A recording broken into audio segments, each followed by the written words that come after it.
Хайырлы иртә, эфирда Татарстан яңалыклары, студияда Гөлназ Ибрахимова бүгенге чыгарылышта.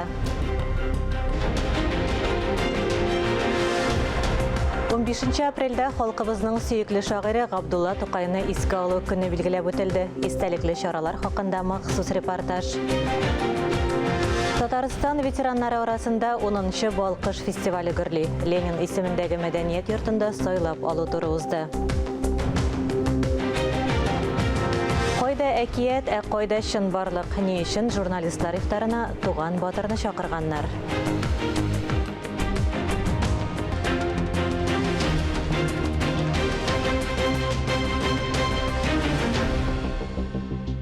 Казанда ел сайын үткәрелә торган иң яхшы территориаль иҗтимагый үзидарә республика конкурсында җиңүчеләр бүләкләнде. Конкурска барлыгы 172 гариза кергән. Казан һәм Чаллы территориаль иҗтимагый үзидарәләре арасында башка зур шәһәрләрдә, авыл районнарында 3 номинациядә җиңүчеләр ачыкланды. Конкурсның приз фонды 50 миллион сумлык 120 грант. Алар территорияләрне, паркларын сөкләндерүгә, акцияләр, бәйрәмнәр үткәрүгә, бүләкләр сатып алуга, шәһәр һәм авыл җирлекләрендә яшәүчеләр өчен актуаль булган башка максатларга юнәлдерелә. Конкурс Татарстан муниципаль берәмлекләр советы ярдәме белән 2015 елдан башлап үткәрелә. Җиңүчеләрне совет җитәкчесе Әгъзәм Губайдуллин, парламентның дәүләт сөйлеше һәм җирле үзидарә комитеты рәисе Альберт Хәбибуллин, республика вице-премьеры Уасил Шайхразиев котлады. Орчада хәзерге шартларда терлекчелекне үстерү мәсьәләләренә багышланган зона семинары булды. Вице-премьер Татарстан Республикасы авыл хуҗалыгы һәм азык-төлек министры Марат Җаббаров очрашуга баш ветеринария идарәсеннән коллегаларын, төньяк районнарның авыл хуҗалыгы һәм азык-төлек идарәләре хуҗалык җитәкчеләрен чакырды. Мәдәният йорты каршындагы махсус күргәзмәдә үзебезнең ашламалар, азык, авыл хуҗалыгы җиһазлар җитештерүчеләр продукциясын тәкъдим итте. Беренче квартал нәтиҗәләре буенча 357 мең тонна сөт савылган. Бу узган елның шул ук чоры белән чагыштырганда 2%-ка күбрәк.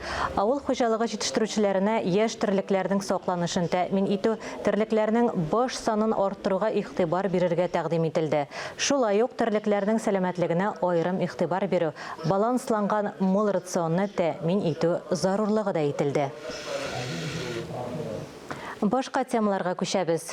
Ковид шигенми. Республикада йогышлы шир белән көн сайын 250 чамасы кеше авырый. Ковид госпитальләрендә медицина хезмәткәрләре элеккечә киеренке эшли. Казандагы 7-нче шәһәр хастаханәсенең кызыл зонасыннан безнең махсус репортаж. Күбрәк өлкәннәр авырый. Омикронның соңгы штаммы йөрәк кан тамырларына тискәре йогынты ясый. Өлкәннәргә йогышлы вирусны җиңүе кыенрак. Кайберләренә ясалма сулыш алу аппараты булыша. Омикронны җиңелрәк кичерүчеләр дә бар. Валентина Гришанина хастаханәдән чыгарга әзерләнә.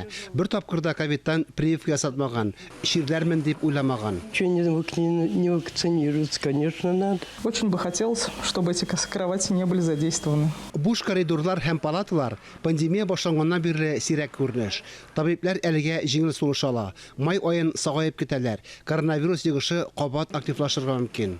Бары тик прививка ясату гына йогыш йоктырудан саклап кала. Шуңа күрә кабат вакцина ясатырга тәкъдим итәм. Май бәйрәмнәренә иммунитет формалашырга тиеш. Коронавирус шигенмей. Шулай да табиблар кызыл зона ишекләрен ябарга була дип өметләнәләр. Бер кадәр онытылган гади кагыйдәләр сәламәтлекне сакларга ярдәм итә. Фанис Мөхәммәтов, Алмаз Хакимов, Илдар Галәүддинов, Татарстан яңалыклары. Республикада 25 апрельдән алып 15 майга кадәр янгыннарга каршы аерым режим кертелә. Бу хакта Татарстанда гадәттән тыш хәлләрдән саклану һәм булдырмау буенча комиссия утырышында белдерделәр. Бу вакытта коры үләннәрне, чүп-чарны яндыру, урман янәшәсендә урнашкан торак пунктларында, бакчачылык ширкәтләрендә азык утта әзерләү тыела. Узган елның шул чорында республикада 1889 янгын теркәлгән. Алардан 37 миллион сумлык матди зыян килгән. Күпчелек очракларда янгыннар коры үлән, чүп-чар яндырганда килеп чыккан. Җирлек башлыкларына янгыннан саклану чараларын күрергә кушылды. Әлмәттә яшәүчеләргә тыштагы һава температурасын, дымлылык, һаваның пычрану дәрәҗәсен өйдән чыкмыйча да белү мөмкинлеге барлыкка килде. Шәһәрдә эко-датчиклар куллана башладылар. Әлеге җайланманы әзерләүдә шәһәрнең Кванториум үзәгенә йөрүче балалар катнашкан. Amiga 328P старый загрузчик. Бу яшүсмерләр компьютер уены белән мәшгуль түгел. Мөһимрәк эшләре бар. Мөгаллимнәр ярдәмендә эко-датчиклар булдырганнар. Ул Кванториум үзәге һәм экология департаментының уртак проекты. Наша задача состояла в том, чтобы создать датчики, которые будут анализировать... Безнең бурыч һаваны анализлап, температура, дымлылык күрсәткечләрен билгели торган датчиклар эшләү иде. Датчиклар мәгълүматларны сайтка җиткереп тора. 14 яшьлек Ислам Габдрахман бистәсе мәктәбендә укый. Атнага 2 тапкыр Кванториумдагы IT технологиялары дәресләренә йөри. Без экодатчик проектына күптән түгел керештек. Бу проект миңа бик ошады. Һава күрсәткечләре белән күпләр кызыксына. Бирәк тә сәламәтлекләре кукшаган кешеләргә бу мәгълүматларны белеп торырга кирәк. Фатирдан яки өйдән чыкмыйча гына һава торышы, дымлылык турындагы күрсәткечләрне белеп була. Гади микроконтролерга датчиктан мәгълүмат алына. Мониторда барысы да ачык күренә. Мәгълүмат мобиль интернет ярдәмендә җибәрелә. Мәгълүмат базасын булдыру, сайтны эшләү, мәгълүматны эшкәртү Квантум үзәгенә йөрүчеләрнең бурычлары шулар. Мы реализовали сайт, у нас получается 10 датчиков. Без сайтны гамәлләп куйдык. Бездә 10 датчик бар. Алар һәр 15 минут сайын температураны күрсәтә. Хәзер Шевченко урамында температура 20 градус. Экология департаментында акыллы җайланманы бәяләделәр инде. Элегрәк язгы көзге чорда белгечләр экология министрлыгы мониторингыннан соң гына мәгълүматлар алалар иде. Хәзер датчиклар оператив эшли. Сейчас у нас как раз период двухмесячника санитарного. Хәзер чистарту 2 айлыгы бара. Датчик мәгълүматлары ярдәмендә без эш объектлары нинди чаралар үткәрергә кирәклеген билгелибез. Шәһәрдә 5 датчик урнаштырылган. Алар Панорама бөҗрасы, төзүчеләр Шевченко, Фәхреддин Ленин, Шевченко Фәхреддин урамнары чатларында урнаштырылган. Тиздән тагын 5 датчик куела. Яңа анализаторлар Зарипов Шевченко, Совет Фәхреддин, төзүчеләр Бигаш бөҗрасында һаваның чисталыгын ачыклап торырга тиеш. Азия Батырханова, Катерина Машинцева, Антон Николаев, Татарстан яңалыклары, Әлмәт шәһәре. Казандагы шәй йорты үзгәрешләр кичерә. Социаль челтәрләрдә кафе урынында гадәти кабымлык булачак дигән хәбәрләр күренә. Татар ашлары йорты дистәләгән еллар дәвамында милли рецептларны саклый. Традицияләр сакланып калырмы? Хәбәрчебез кызыксынды. Мы за дом чая горой. Социаль челтәрләрдә шәй йортының башка урынга күчүе турында хәбәрләр таралды. Күпләрнең яраткан кафесы урынында башка оешма була. Бай тарихлы, кайнар эчпичмаклары белән дан тоткан шәй йорты башка монда булмаячак. Со студенческих лет ходили сюда. Я приехала 3 года назад из Ульяновска, и мне сразу же посоветовали казанские друзья попробовать национальную кухню здесь. И с тех пор мы практически каждый день после пар ходим сюда обедать. Мы в дом чая ходим, наверное, чуть ли не с рождения. Казань связана именно с дом чая. Шәй йортында шәй ичү традициясе буыннан буынга күчеп килде. Кафе ачылуның төгәл датасы билгеле түгел. Хәтта даими хезмәткәрләр дә аны төгәл генә әйтә алмады. Электән килгән гадәт буенча кунакларны елмаеп каршылыйлар. Кайнар шәй, тәмле татлы ашамлыклар тәкъдим итәләр. Многих поколений казанцев. Шәй йорты казанлыларның күп кенә буыннары өчен милли ашлар сакланып калган бердән-бер урын булып тора. Әкият гаилә кафесы кебек, нәкъ менә шәй йорты да бик зур әһәмияткә ия. Әлбәттә, бинадагы үзгәрешләр турындагы яңалык казанлыларны борчыды. Тик борчылырга кирәкми. Кафе эшен дәвам итә. Бер бүлмәдә генә кабымлыклар урыны була. Без беренче катта бер бинаны арендага тапшырдык. Анда пицца була. Бу башка оешмага карый. Шәй йортына бернинди дә катнашы юк. Шәй йорты беренче катта бер залда һәм икенче катта 3 залда эшли. Азия Батырханова, И. Кислицына, Ленар Хабибуллин, Татарстан яңалыклары. Татарстанда нәшр ителүче журналлар арасында яңа санны тәкъдим итүгә багышланган очрашулар даими оештырыла. Аудиторияны җәлеп итү максатыннан күрәсең очрашуларның темалары да үзенчәлекле. Идел журналы мәсәлән язгы депрессняк дип атаган. Белгечләр һәм журналның апрель санындагы геройлары белән бергәләп депрессиядан котылу ысуллары барланды. Ә ничек икәнен Динә Нәҗметдинова белеп кайтты. Яз уяну һәм яңарыш чоры. Әмма беренче үсентеләр белән бергә кешеләрдә бер бәйләм күңелсез симптомнар да күзәтелә.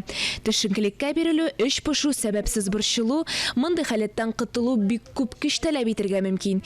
Тирә-ягында терәк, илаһи чыганагы, депрессив хәлеттән чыгу өчен ярдәм тыйганда бу эш күпкә җиңел бирелә. Без әлеге чарабызны язгы депрессняк дип атадык, инде шулай яшьләр сленгы кулланып дияргә. Яз бит инде ул безнең яңарыш, шундый уяну чоры һәм инде ул беренче бөреләр белән дияргә мөмкин, төрле бик күңелле булмаган симптомнар да уяна кешеләрдә, аларның инде төшенкелек халәтенә биреләләр, йокым сорап йөриләр күп очракта, һәм инде без менә шушы симптомнар алар депрессиягә китерә мөмкин. Ул депрессиядан әлбәттә инде бергә чыгарга җиңелрәк тә, күңеллерәк тә. Менә без бүген тренинг форматында шушы депрессиядан чыгу юлларын эзләячәкбез бергә. Шуның өчен без бик күп студентларыбызны, укучыларыбызны чакырдык. Алар белән бергәлеге суларны һәм инде безнең ике шәхесебез катнаша. Алар Фәрхат Мөхәммәтҗанов һәм Алмаз Хусаинов. Алар да безгә бу эштә ярдәм итәр дип уйлыйбыз. Әлеге тренингта кунаклар командаларга бүленеп депрессиядан котылу ысулларын эзләделәр. Биредә апрель һәм март саны геройлары да бар иде. Алар төшенкелеккә ничек бирешмәскә һәм күтәренке кәефнең серләрен ачтылар. Син чынлыкта нинди кеше икәнен. Һәм әгәр син депрессиягә бирелгәндә, син аны үзең сизмәскә дә мөмкинсең, күрсәтмәскә тырышырга мөмкинсең, әмма үз кешең аны сизә белә. Депрессиягә бирешмәскә туганнар һәм дуслар булыша. Шулай ук әлеге халәттән музыка коткарып кала ала. Динә Нәҗметдинова, Таһир Хәсәнов, Татарстан яңалыклары. 15 апрельдә халкыбызның сөекле шагыйре Габдулла Тукайны искә алу көне билгеләп үтелде. Истәлекле чаралар Тукай әдәби музеенда иртәдән үк башланды. Толырак мәгълүмат хәбәрчебез язмасында. Нәкъ 1913 елның 15 апрелендә Татарстанның бөек шагыйре Габдулла Тукай Казанда вафат була. Максим Горькийда язган, ул ачлыктан һәм чехоткадан үлгән. Тукай Казанның Клячкин шифаханәсендә вафат була. Гомеренең соңгы көннәрендә дә, үлем түшәгендә ятканда да шагыйрь каләмен кулдан төшерми, иҗат итәргә үзендә көч таба. Шөһрәт, хәстәхәлә, Толстой сүзләре, буш вакыт, кайтка, мәктәп исемле шигырьләрен дусларына хатлар аша тәкъдим итә. Искә алу көнендә Габдулла Тукай музеенда шагыйрьнең популяр әсәрләре яңгырый. Беләсезме, ул үзе дә, без дә, мәсәлән, безнең өчен Тукай бит ул Шекспир шикелле. Biz аны үзебез күргән юк, ләкин аның әсәрләре аркылы, рәсемнәре аркылы biz аны беләбез. Ул безнең өчен ниндидер ерактагы йолдыз шикелле, бер карасаң якын да еракта шикелле. Менә ул үзе дә уйладым икән, әйтә алмыйм, ләкин шамалагандыр дип уйлыйм. Үзенең биеклеген ул сизгәндер. Чөнки сизмәсә, ул башкалардан аерылып тормас иде. Музейның беренче катында тамашачыларга шагыйрьнең моңлы әсәрләре тәкъдим ителде. Шул ук вакытта балаларга икенче катта музей буенча экскурсия үткәрелде. Сине кулларыма алып, җырларыңа тикле сөясем килә. Үзәнең кебек битләреңнән үбеп Сабыйкайым дип сөясем килә. Габдулла Тукай бик катлаулы һәм авыр тормыш юлын уза. Әмма үзендәге бар авырлыкны шигырьгә әйләндерерлек көч табып, дөньяга гүзәл әсәрләр калдырган. Искәндәр Гыймалдинов, Таһир Хәсәнов, Татарстан яулыклары. Татар матбугаты нинди проблемалар белән яши? Әлеге сорауга җаваплар матбугат күзәтүе сәхифәсендә. Аны журналист Миңназым Сәфәров алып бара. Хәерле көн, мөхтәрәм телевизор караучылар. Матбугат күзәтүен газеталардан башлыйбыз. Шәһри Казан газетасы үзенең кыйласына туры калып, беренче биткә колакка ятышсызрак исемне чыгарган. Газета шул рәвешле авыл халкына бик якын булган проблема, каз үрдәк бәбкәләренә, чебешләргә бәя артуы турында шаң сугып күрсәтергә уйлагандыр. Язмадан аңлашылганча, Россиягә карата кертелгән тыюлар аркасында безгә кош-корт йомыркалары керми башлаган. Һәм шунлыктан бәбкәләр һәм чебиләргә бәяләр дә күзгә күренеп арткан. Элек үзләре өчен 50 чеби алган булсалар, хәзер 20 белән генә чикләнүчләр бар дигән. Узган ел тавыкларны 180 сумнан саткан булсак, быел исә алар 260 сум тора дип сөйләгән кышчылык белән шөгыльләнүче бер фермер ханым. Шунысы гаҗәп, бәя артканда бездә калышмыйк диптер инде үзебезнең катнаш азык җитештерүчеләр әле кичә генә килограммын 40 сумнан саткан булсалар, бүген шул азыкны 55 сумнан сатып яталар икән. Димәк, авыл кешесенә дә авыз тутырып, ит ашавы авырлаша бодайга киткәч. Аллаһ ярдәменнән ташламасын диргә генә кала. Шулук Шәһри Казан газетасы үз укучыларының зауын күтәрү өчендерме, әллә киресенчә маншу форматындагы язмалар белән күбрәк укучылар җыю өчендерме, эстрададагы килделек иттеле җырлар башкаручыларны тәнкыйть утына алуны үз итте. Бу юлы җырның җыртыгы бар сәхифәсендә иркәгә эләккән. Андый чакларда мәрхүмә Хәмдүнә апа чәйнәп карадылар, җитә алмадылар дип җавап бирә торган иде. Ватаным Татарстан газетасы үзенең беренче битенә язгы ташу темасын чыгарып биргән. Гадәттән тыш хәлләр министрлыгының раславынча, Татарстанда 200-дән артык пунктны су басу куркынычы бар икән. Газета журналисты су баскан төбәкләрдә хәлләрне сурәтләп кенә калмыйча, йортка су керү куркынычы янаса, ни эшләргә, кемнән ярдәм көтәргә кебек сорауларга да җавап табарга тырышкан. Баксаң, су басуның зыяны белән бергә файдасы да җитәрлек икән. Бары тик безгә язгы ташу белән бергә яшәргә иренәсе генә кала.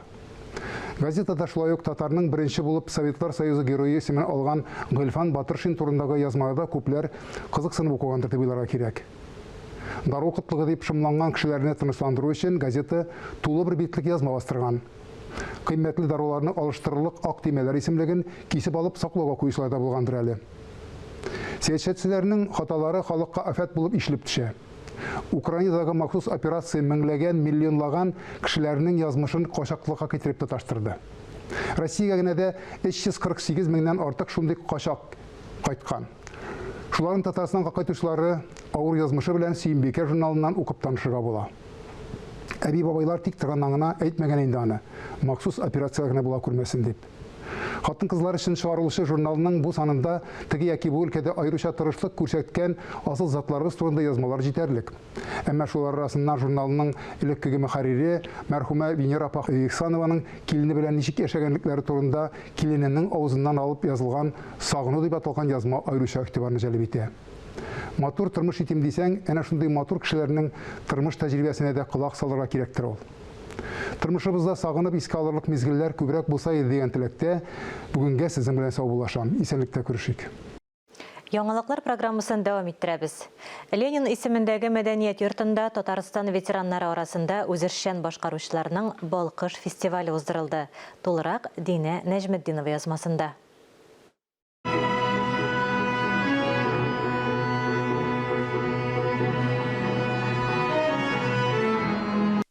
Әлеге фестиваль өлкән яшьтәге әби бабайларны 2012 елдан бирле иҗатка илһамландыра башлады.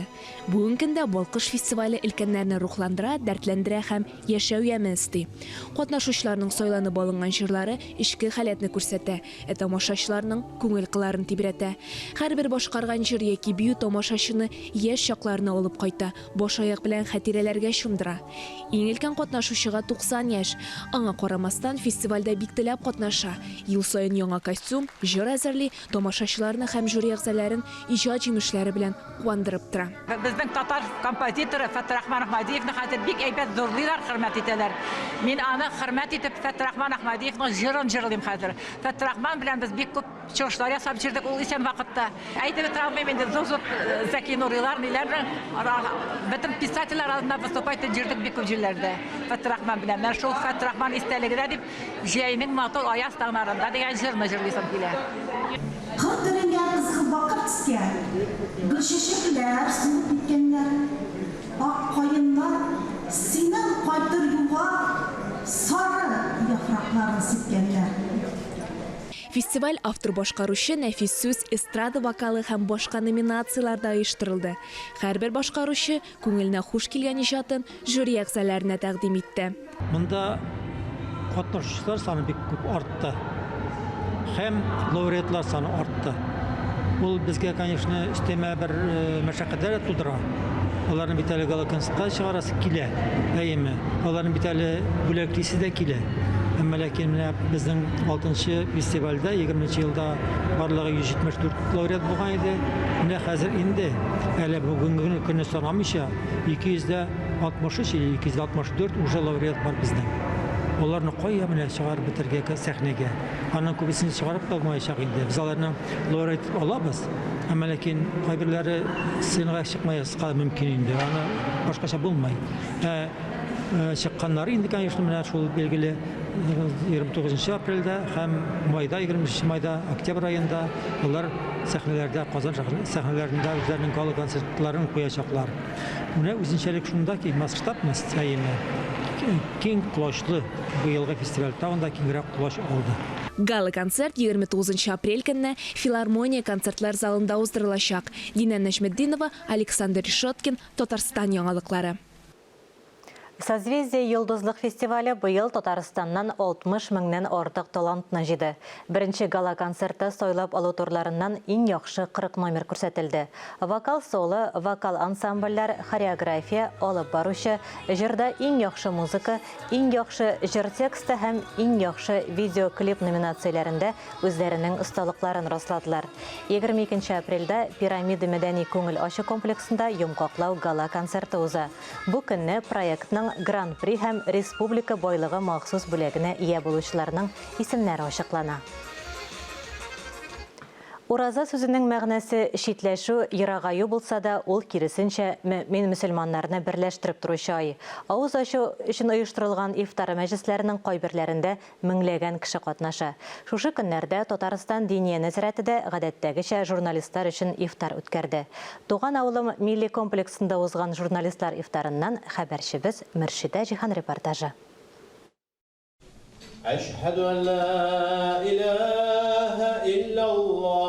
Сүздә юк журналистларның барысында чакыру мөмкин түгел. Һөнәри ифтарга беренче затлар, ягъни республика күләмендә гаммәви чаралар өчен әйдәп баручылар, телевидение, радио җитәкчеләре, газета, журналларның баш мөхәррирләре һәм диния нәзарәте белән тыгыз элемтәдә булган хәбәрчеләр дәгъват ителә. Инде безнең динебездә әйтсәләр дә, мактаган кешенең йөзенә тузан сип дип әйме, монда мактамыйча һич мөмкин түгел. Безнең мөфтиебезне һәм аның хезмәттәшләрен әйме, журналистлар белән эшләүдә, безнең динебезне таратуда әйбит һәм гомумән менә безнең телебезгә, безнең мәдәниятыбызга, сәнгатебезгә игътибар булуда, шушы инде дин белән бергә үрелеп, ул тагын да бер алтын җәүһәр кебек саклана һәм тагын да алга алып барыла. Бу эштә без уңышлар телибез аларга һәм безнең белән эшләгәннәр өчен шулай аңлашып, рәхмәтебезне ирештерәбез. Кайбер журналистларның фидакар хезмәте рәхмәт хатлары тапшырып билгеләп үтелде. Еллык эшкә нәтиҗә ясауда традициягә кереп бара. Мөфти үз вазифасына керешкән көннән үк ислам динен халыкка җиткерүдә журналистлар имамнарга караганда да күбрәк өлеш кертә дип белдергән иде. Безнең эшебез ул уртак дип саныйм, чөнки без минбардан 100 кешегә, 1000 кешегә вагаз сөйләсәк, сез меңләгән кешегә вагаз сөйлә аласыз. Ләкин иң мөһиме сүзегез дөрес булсын. Һәм иске китапларыбызда шундый бер кагыйдә бар: һәр әйткән сүзен хак һәм дөрес булырга тиеш, ләкин бөтен хакны сөйләү дөрес түгел. Әдәм баласы аш-суга гына түгел, рухи ризыкка да мохтаҗ.